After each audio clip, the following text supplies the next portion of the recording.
தந்தை மகன் தூய ஆவியின் பெயராலே ஆமேன். இயேசுவில் அன்பான இறைமக்களே, ஆண்டவராகிய இயேசு கிறிஸ்துவின் பெயரால் உங்கள் அனைவரையும் வாழ்த்துகின்றேன். இன்று நோன்பின் 3வது நாள். கடந்த 2 நாட்கள் நம்முடைய வாழ்க்கையில உண்மையாகவே ஏதாவது மாற்றுதல் இருக்கிறதா என்று சிந்திக்க வேண்டிய நாள். காரணம் என்னவென்றால், நம்முடைய நோன்பு ஏற்றுக்கொள்ளப்பட வேண்டும் என்றால் நாம் எவ்வாறு இருந்தால் நாம் எடுக்கின்ற உபவாசம் அல்லது நோன்பு கடவுளால் ஏற்றுக்கொள்ளப்படும் என்ற செய்தியை இன்றைக்கு 3ஆம் நாளிலே ஆண்டவராகிய கடவுள் நமக்கு உணர்த்துகின்றார். எவ்வாறு உணர்த்துகின்றார்? நம்முடைய நோன்பு கடவுளால் ஏற்றுக்கொள்ளப்பட வேண்டும் என்று சொன்னால், வெறும் தெரிந்தவர்களைப் போல பல காரியங்களை செய்வது முக்கியமல்ல. எனக்கும் படிக்க தெரியும் என்று சொல்லி படித்து காட்டுவதல்ல. எனக்கும் விழித்திலே பல வாக்கியங்கள் தெரியும் என்று சொல்லி அவைகளை சொல்லுகிறது மாத்திரமல்ல. மாறாக ஆண்டவர் கூறுகின்றார். இன்றைய முதல் வாசகம் வாசிக்கும் போது எசாயா 58ஆம் அதிகாரத்துல, இனி உங்க வாழ்க்கையில வழக்காடுதல் இருக்கலாகாது. வழக்காடுதல்னா என்ன? ஒருவர் மதிப்பில்லாமல் பேசிக்கொள்வது, அது இருக்கலாகாது. 2வது என்ன சொல்றார் அப்படின்னு, வீண் சண்டையிடலாகாது. நம்ம வாழ்க்கையில சண்டையிடுவதை நிறுத்த வேண்டும். 3வது என்ன சொல்லுகிறார்?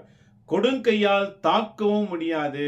கைகளினால் அடிப்பது, திருடுவது, இந்த தாக்குதல் இருக்கலாகாது. 4வது சொல்லுகிறார் பாருங்க, இது போல நீங்க நோன்பு இருந்தால் அந்த நோன்பு கடவுளால் ஏற்றுக்கொள்ளப்படாது. அப்படி என்றால் நான் என்ன செய்ய வேண்டும்? கொடுந்தலைகளை அவிழ்ப்பது. கொடுந்தலைகள்னா என்ன? நம்முடைய கெட்ட எண்ணங்களை அதிலிருந்து வெளியே வருவது. நம்மை பற்றியோ மற்றவர்களை பற்றியோ கெட்டதாக யோசிக்கிற எண்ணம் இருந்தால் அது கொடுந்தலை என்று சொல்கிறார். அவற்றிலிருந்து நாம் வெளிவர வேண்டும். 3வது என்ன சொல்றார் பாருங்க, நுகத்தின் பிணியிலிருந்து வர வேண்டும். நுகம் என்றால் துன்பம். துன்பங்களை யோசிக்காமல் வாழ கற்றுக்கொள்ள வேண்டும். 4வது என்ன சொல்லுகின்றார் என்று பார்க்கும்போது, எப்பேற்பட்ட பிரச்சனை வந்தாலும் அதை எதிர்க்கின்ற ஒரு திறன் வாய்ந்தவர்களாக இருக்க வேண்டும்.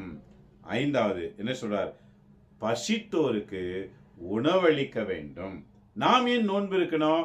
அந்த ஒரு வேளையோ 2 வேளையோ இருக்கின்ற நோன்பு, அந்த உணவை பசி உள்ளவர்களுக்கு கொடுத்து விடு என்று சொல்லுகின்றார். ஆக நம்முடைய வாழ்க்கையில நாம் எத்தனை நாள் நோன்பு இருப்போமோ, எத்தனை வேலை நோன்பு இருப்போமோ, அந்த வேலைக்குரிய உணவை யார் பசியோடு இருப்பார்கள் என்று கண்டறிந்து பசி உள்ளவர்களுக்கு உணவு கொடு என்று சொல்லுகின்றார். 2வது பாருங்க, இடமே இல்லாமல் தவிப்போருக்கு இடத்துக்கான ஆயத்தங்களை செய்து கொடு. 3வது என்ன சொல்லுகிறார் பாருங்க, உடைந்து போனவர்கள் உள்ளங்களை தேற்றுவதற்கு நீர் உதவியாயிரு. ஆக இப்படி நம்ம வாழ்க்கையில எதை விட வேண்டும், எதை சேர்க்க வேண்டும் என்று நாம் இன்றைய முதல் வாசகம் நமக்கு சொல்லிக் கொடுக்கின்றது. ஆக இந்த வாசகத்தின் அடிப்படையில நம்முடைய நோன்பு நாட்களை நாம் தயாரிக்கும் போது நம்ம நோன்பை கடவுள் கேட்கின்றாராம். கேட்டு என்ன செய்கிறார் பாருங்க. 8வது வாக்கியம், எசாயா 58 8வது வாக்கியம் என்ன சொல்கிறது? அப்போது உன் கடவுள் விடியல் போல் எழுவார். விடியல்னா என்ன அர்த்தம்? விடியல் என்றால் காலமே விடிவதற்கு முன்பாக உன்னை ஆசீர்வதிக்க தொடங்கி விடுவார். உனக்கு நலமான வாழ்வு கடவுளிடத்திலிருந்து கிடைக்கும். அடுத்து என்ன சொல்றார் பாருங்க, நீ நேர்மை என்னும் நேர்மை உனக்கு முன்னும் உனக்கு பின்னும் உன்னை பாதுகாத்துக் கொள்ளும்.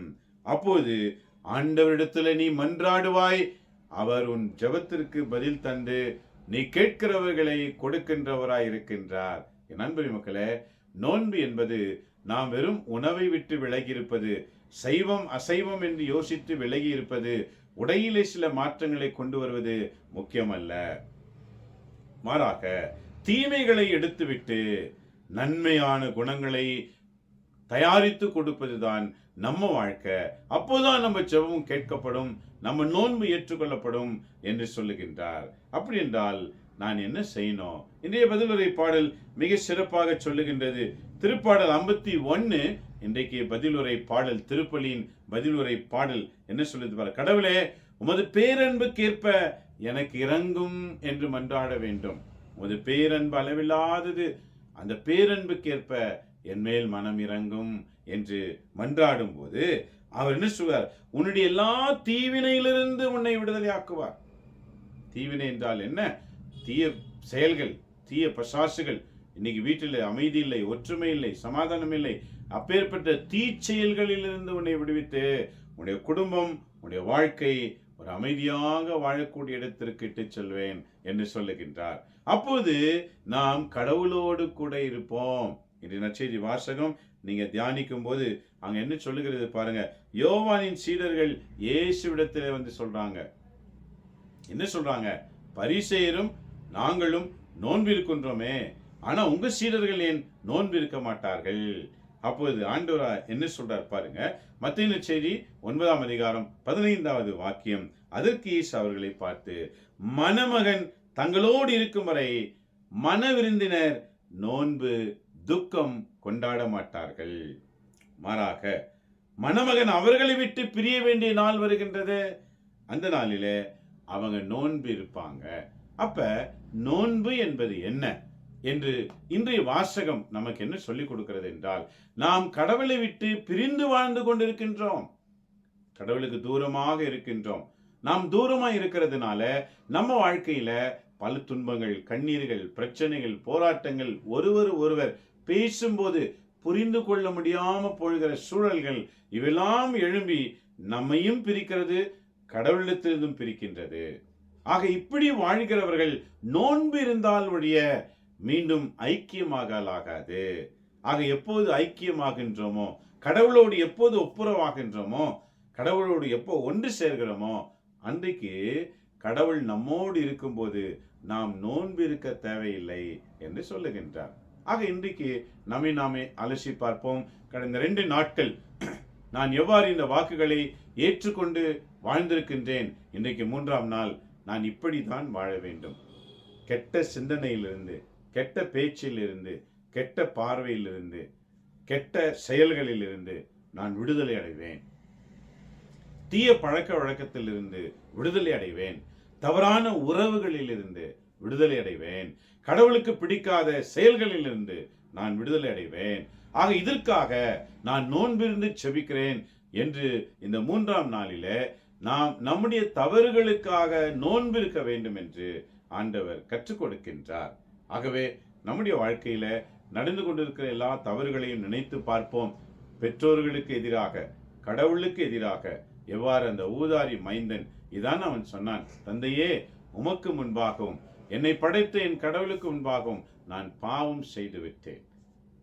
ஆகவே என்றைக்கு நாம் உணர்கின்றோமோ நம்ம பெரியோர்களுக்கு விரோதமாக, பெற்றோர்களுக்கு விரோதமாக, கடவுளாகிய நம்மை படைத்த இறைவனுக்கு விரோதமாக தவறுகளை செய்து பிரிந்து வாழ்ந்திருக்கிறோமோ, அதற்காக மனம் வருந்தி மன்னிப்பு கேட்டு ஒரு நல்ல ஒப்புரவாக்குவோம். நம்முடைய நோன்பு கடவுளோடு சேர்க்கின்ற நோன்பாக மாறட்டும்.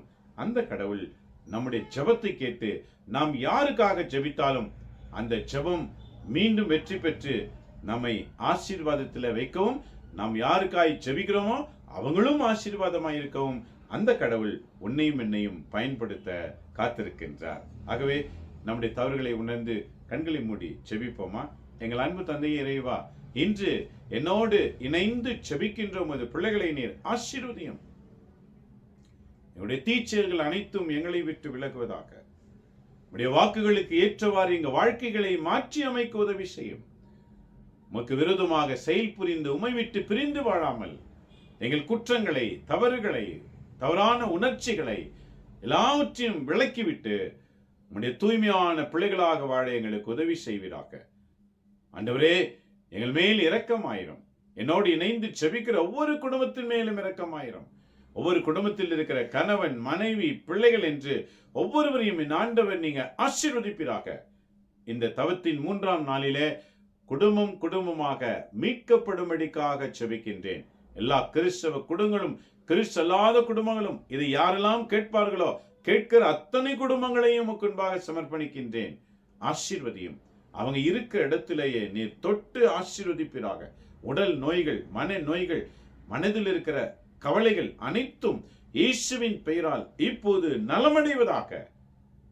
வீட்டில் இருந்து கொண்டோ, வழி பயணத்தில் இருந்து கொண்டோ, எங்கேயோ இருந்தோ இதை கேட்கிற இந்த செய்தி மக்களை ஆண்டவர் நீங்க இப்போதே தொடுவீராக. உலகத்தில் உள்ள அனைத்து மக்களையும் தொடுவீராக.